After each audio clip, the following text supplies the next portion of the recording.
ऋणहरं गणपति स्तोत्रम्। ॐ गणपते नमः। सिन्दूरवर्णं द्विभुजं गणेशं लम्बोदरं पद्मदले निविष्टं ब्रह्मादिदैवे परिसेव्यमानं सिद्धिर्युतं तं प्रणमामि देवं। दृष्टद्यो ब्रह्मणा सम्यक् पूजितः फलसिद्धये सदैव पार्वती पुत्रः ऋणनाशं करोतु मे। त्रिपुरस्य वधात् पूर्वं शम्भुना सम्यगर्चितः सदैव पार्वती पुत्रः ऋणनाशं करोतु मे।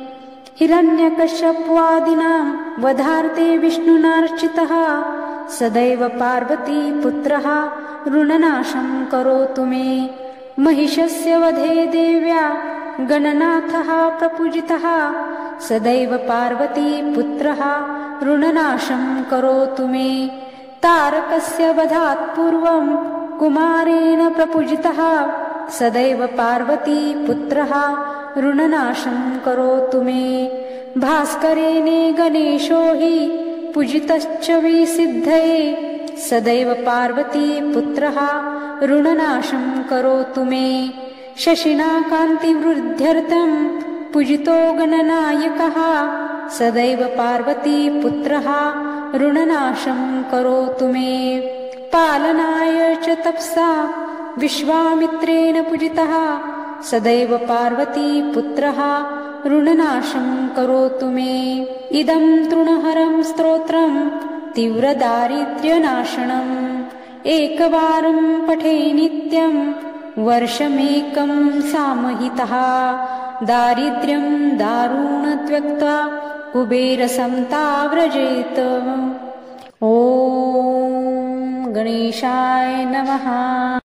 सिन्दूरवर्णं द्विभुजं गणेशं लम्बोदरं पद्मदले निविष्टं ब्रह्मादिदैवे परिसेव्यमानं सिद्धिर्युतं तं प्रणमामि देवं। दृष्टद्यो ब्रह्मणा सम्यक् पूजितः फलसिद्धये सदैव पार्वती पुत्रः ऋणनाशं करोतु मे। त्रिपुरस्य वधात् पूर्वं शम्भुना सम्यगर्चितः सदैव पार्वती पुत्रः ऋणनाशं करोतु मे।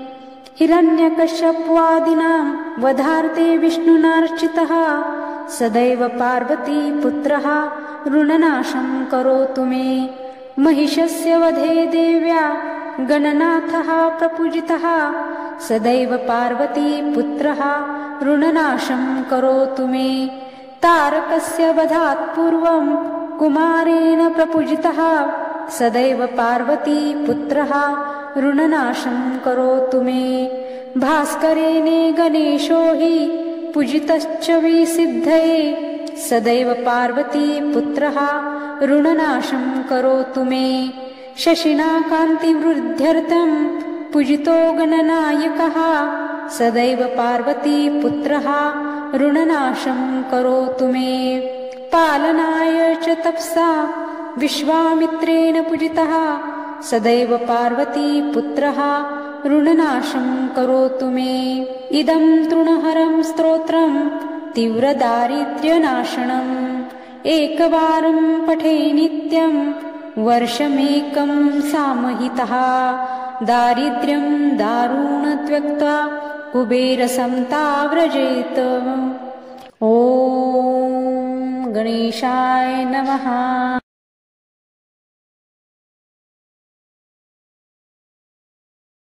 द्विभुजं गणेशं लम्बोदरं पद्मदले निविष्टं ब्रह्मादिदैवे परिसेव्यमानं सिद्धिर्युतं तं प्रणमामि देवं। दृष्टद्यो ब्रह्मणा सम्यक् पूजितः फलसिद्धये सदैव पार्वती पुत्रः ऋणनाशं करोतु मे।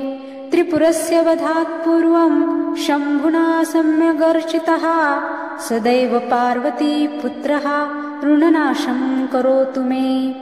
हिरण्यकश्यपादिनां वधार्थे विष्णुनार्चितः सदैव पार्वती पुत्रः ऋणनाशं करोतु मे। महिषस्य वधे देव्या गणनाथः प्रपूजितः सदैव पार्वती पुत्रः ऋणनाशं करोतु मे। तारकस्य वधात् पूर्वं कुमारेण प्रपूजितः सदैव पार्वती पुत्रः ऋणनाशं करोतु मे। भास्करेण गणेशो हि पूजितश्च विसिद्धये सदैव पार्वती पुत्रः ऋणनाशं करोतु मे। शशिना कान्तिवृद्ध्यर्थं पूजितो गणनायकः सदैव पार्वती पुत्रः ऋणनाशं करोतु मे। पालनाय च तपसा विश्वामित्रेण पूजितः सदैव पार्वती पुत्रः ऋणनाशं करोतु मे। इदं तृणहरं स्तोत्रं तीव्रदारिद्र्यनाशनम् एकवारं पठे नित्यं वर्षमेकं सामहितः। दारिद्र्यं दारुणत्यक्त्वा कुबेरसंताव्रजेत। ॐ गणेशाय नमः। नमः। सिन्दूरवर्णं द्विभुजं गणेशं लम्बोदरं पद्मदले निविष्टं ब्रह्मादिदैवे परिसेव्यमानं सिद्धिर्युतं तं प्रणमामि देवं। दृष्ट्यो ब्रह्मणा सम्यक् पूजितः फलसिद्धये सदैव पार्वती पुत्रः ऋणनाशं करोतु मे। त्रिपुरस्य वधात् पूर्वं शम्भुना सम्यगर्चितः सदैव पार्वती पुत्रः ऋणनाशं करोतु मे। हिरण्यकश्यपादिनां वधार्थे विष्णुनार्चितः सदैव पार्वती पुत्रः ऋणनाशं करोतु मे। महिषस्य वधे देव्या गणनाथः प्रपूजितः सदैव पार्वती पुत्रः ऋणनाशं करोतु मे। तारकस्य वधात् पूर्वं कुमारेण प्रपूजितः सदैव पार्वती पुत्रः ऋणनाशं करोतु मे। भास्करेण गणेशो हि पूजितश्च विसिद्धये सदैव पार्वती पुत्रः ऋणनाशं करोतु मे। शशिना कान्तिवृद्ध्यर्थं पूजितो गणनायकः सदैव पार्वती पुत्रः ऋणनाशं करोतु मे। पालनाय च तपसा विश्वामित्रेण पूजितः सदैव पार्वती पुत्रः ऋणनाशं करोतु मे। इदं तृणहरं स्तोत्रं तीव्रदारिद्र्यनाशनम् एकवारं पठे नित्यं वर्षमेकं सामहितः। दारिद्र्यं दारुणत्यक्त्वा कुबेरसंताव्रजेत। ॐ गणेशाय नमः। नमः।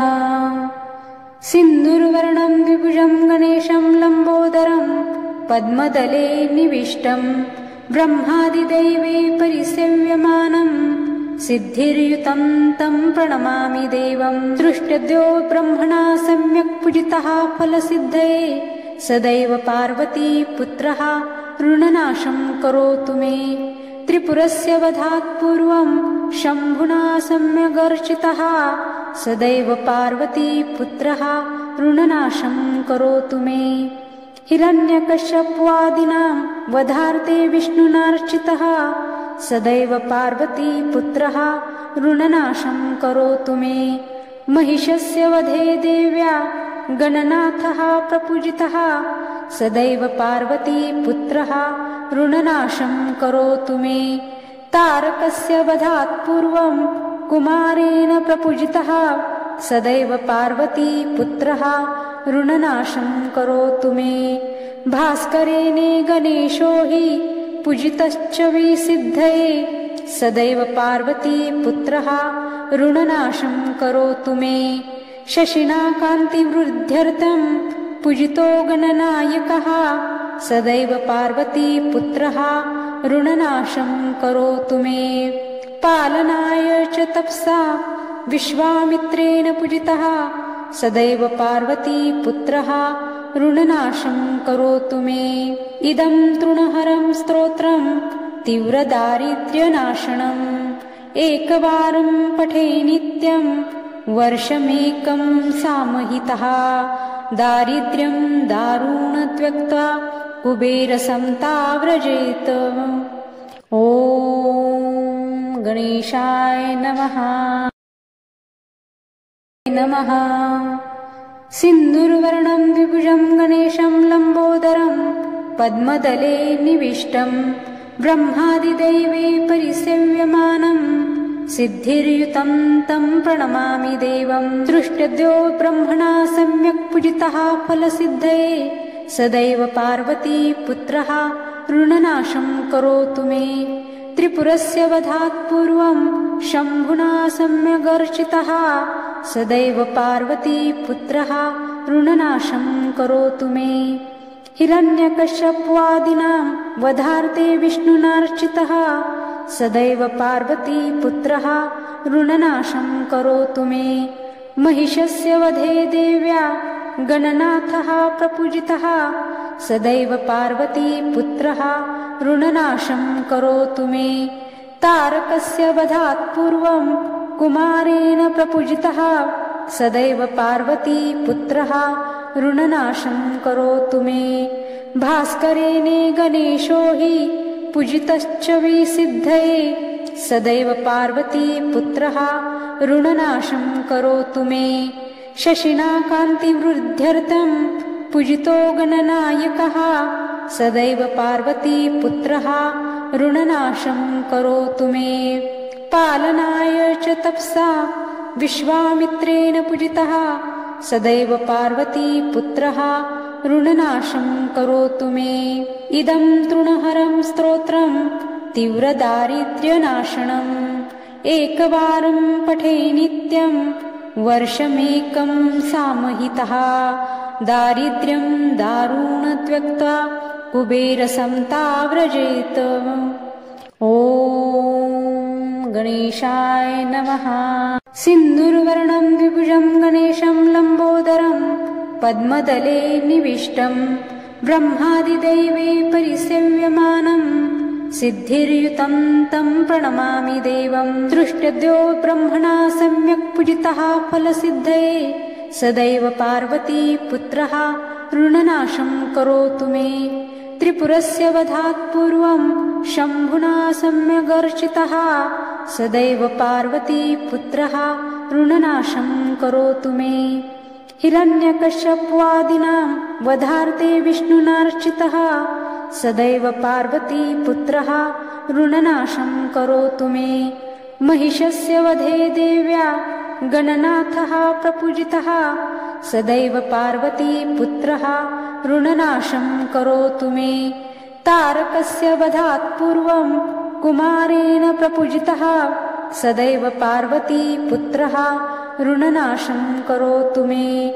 भास्करेण गणेशो हि पूजितश्च विसिद्धये सदैव पार्वती पुत्रः ऋणनाशं करोतु मे।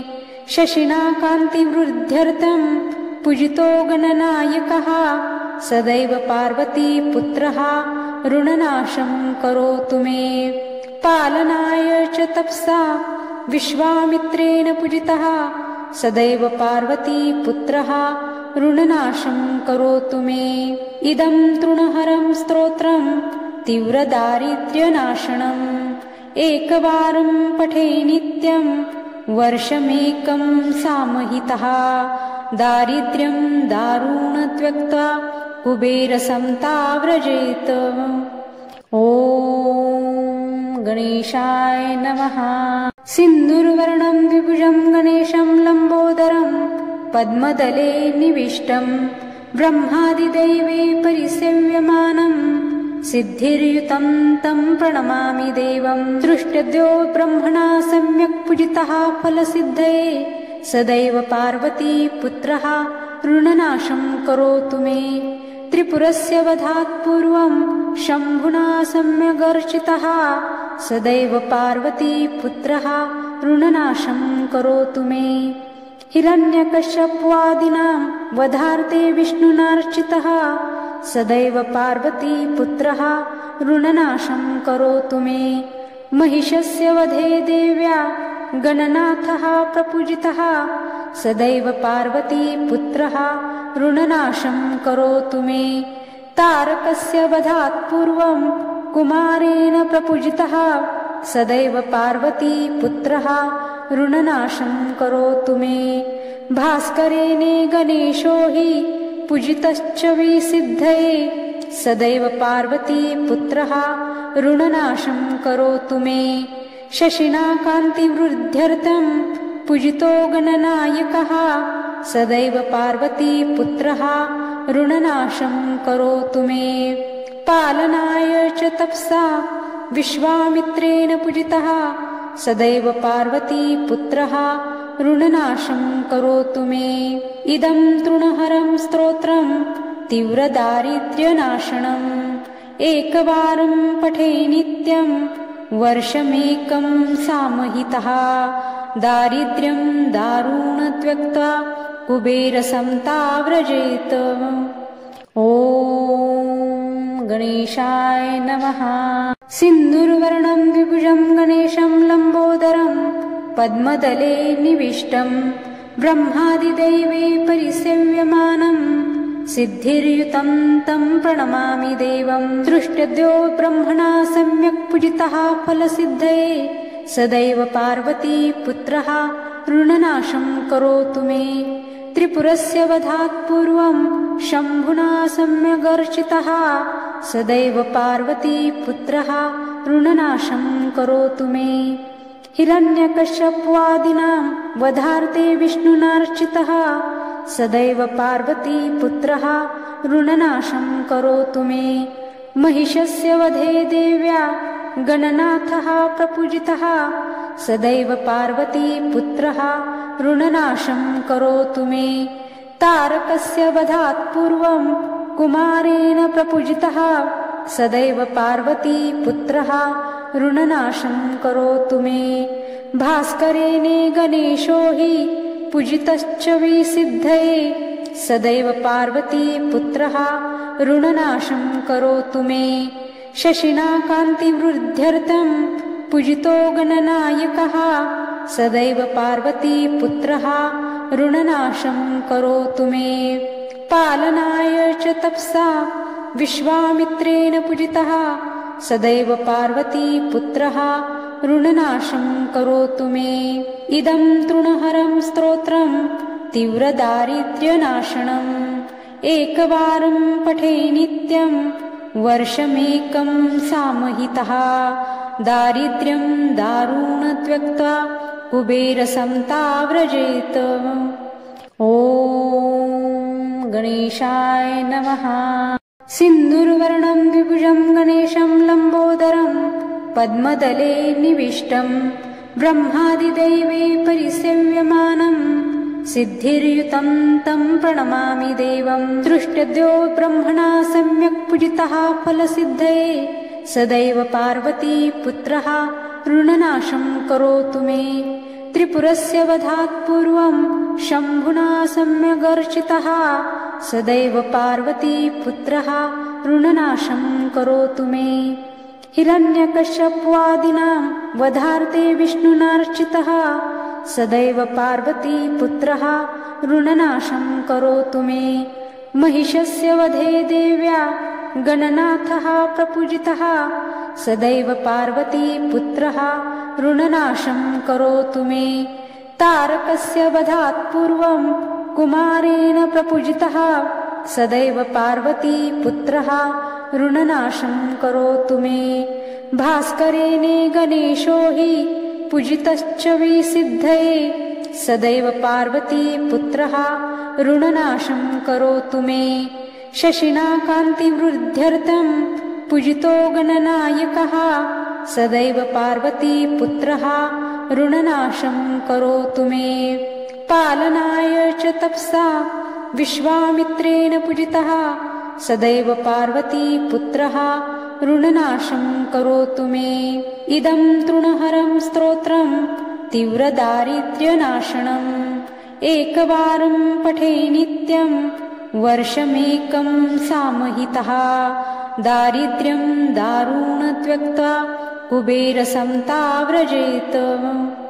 ॐ गणेशाय नमः। सिन्दूरवर्णं द्विभुजं गणेशं लम्बोदरं पद्मदले निविष्टं ब्रह्मादिदैवे परिसेव्यमानं सिद्धिर्युतं तं प्रणमामि देवं। दृष्ट्यो ब्रह्मणा सम्यक् पूजितः फलसिद्धये सदैव पार्वती पुत्रः ऋणनाशं करोतु मे। त्रिपुरस्य वधात् पूर्वं शम्भुना सम्यगर्चितः सदैव पार्वती पुत्रः ऋणनाशं करोतु मे। हिरण्यकश्यपादिनां वधार्थे विष्णुनार्चितः सदैव पार्वती पुत्रः ऋणनाशं करोतु मे। महिषस्य वधे देव्या गणनाथः प्रपूजितः सदैव पार्वती पुत्रः ऋणनाशं करोतु मे। तारकस्य वधात् पूर्वं कुमारेण प्रपूजितः सदैव पार्वती पुत्रः ऋणनाशं करोतु मे। भास्करेण गणेशो हि पूजितश्च विसिद्धये सदैव पार्वती पुत्रः ऋणनाशं करोतु मे। शशिना कान्तिवृद्ध्यर्थं पूजितो गणनायकः सदैव पार्वती पुत्रः ऋणनाशं करोतु मे। पालनाय च तपसा विश्वामित्रेण पूजितः सदैव पार्वती पुत्रः ऋणनाशं करोतु मे। इदं तृणहरं स्तोत्रं तीव्रदारिद्र्यनाशनम् एकवारं पठे नित्यं वर्षमेकं सामहितः। दारिद्र्यं दारुणत्यक्त्वा कुबेरसंताव्रजेत। ॐ गणेशाय नमः। सिन्दूरवर्णं द्विभुजं गणेशं लम्बोदरं पद्मदले निविष्टं ब्रह्मादिदैवे परिसेव्यमानं सिद्धिर्युतं तं प्रणमामि देवं। दृष्ट्यो ब्रह्मणा सम्यक् पूजितः फलसिद्धये सदैव पार्वती पुत्रः ऋणनाशं करोतु मे। त्रिपुरस्य वधात् पूर्वं शम्भुना सम्यगर्चितः सदैव पार्वती पुत्रः ऋणनाशं करोतु मे। हिरण्यकश्यपादिनां वधार्थे विष्णुनार्चितः सदैव पार्वती पुत्रः ऋणनाशं करोतु मे।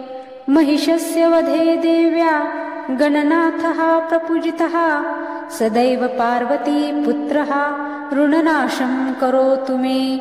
तारकस्य वधात् पूर्वं कुमारेण प्रपूजितः सदैव पार्वती पुत्रः ऋणनाशं करोतु मे।